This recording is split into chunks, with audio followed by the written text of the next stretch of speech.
RBI లెక్క చెప్తా, మీ లెక్క చెప్తా. ఇప్పుడు మీ లెక్కలో ఉన్నా ఇప్పుడు మీ లెక్కలు మీ బండారం బయట పెట్టినాయి కదా. బట్టి గారు చేసిన అప్పు 15,000 మా ఖాతాలో కలిపిండు. ఉమ్మడి ఆంధ్రప్రదేశ్కి వచ్చిన 72,000 మా ఖాతాలో కలిపినావు. ఉమ్మడి ఆంధ్రప్రదేశ్లో మనకు కార్పొరేషన్ల ద్వారా ఉన్న 11,000 మా ఖాతాలో కలిపి 1,00,000 కోట్లు బీఆర్ఎస్ కు సంబంధం లేని అప్పును బీఆర్ఎస్ ఖాతాలో వేసిందైతే ఇప్పుడు కుల్లా చెప్పినా నువ్వు ఒప్పుకున్నావు. 1,00,000 కోట్లు మాకు బీఆర్ఎస్ ప్రభుత్వంలో చెయ్యని దాన్ని కూడా మా ఖాతాలో వేసినాను ఒప్పుకున్నావు. ధన్యవాదాలు.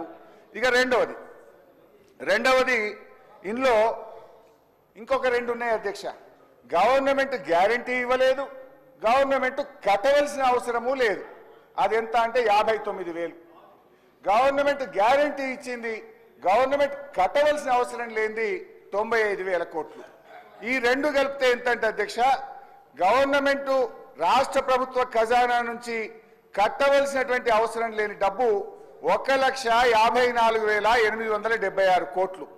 అంటే మొత్తంగా అధ్యక్ష శ్వేతపత్రంలో మీరు చూపించిన 6,71,757 కోట్ల నుంచి మేము తీసుకోని అప్పు 99,385, ప్రభుత్వం కట్టవలసిన అవసరం లేనప్పు 1,54,876 కోట్లు తీసేస్తే బీఆర్ఎస్ ప్రభుత్వం అచ్చంగా చేసిన అప్పు ఎంత అంటే 4,17,000 కోట్లు మాత్రమే. ఈ 4,17,000 కోట్లలో కూడా కరోనా సమయంలో ఇందాక నేను చెప్పిన ఉదయ్ స్కీమ్ కానీ, రాష్ట్రానికి రావాల్సిన గ్రాంట్స్ కానీ, కరోనా సమయంలో తీసుకున్న 39,000 కూడా ఇలా ఉన్నాయి. 39,000 కరోనా ప్రత్యేక పరిస్థితుల్లో తీసుకున్న అప్పు కూడా కలిపి 10 ఏళ్ల బీఆర్ఎస్ పాలనలో తీసుకున్న అప్పు కేవలం 4,17,000 మాత్రమే. కానీ మీరు మొదటి సంవత్సరమే 1,27,000 చేసిండ్రు.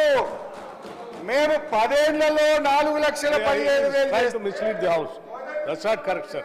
అధ్యక్ష హరీష్ రావు గారు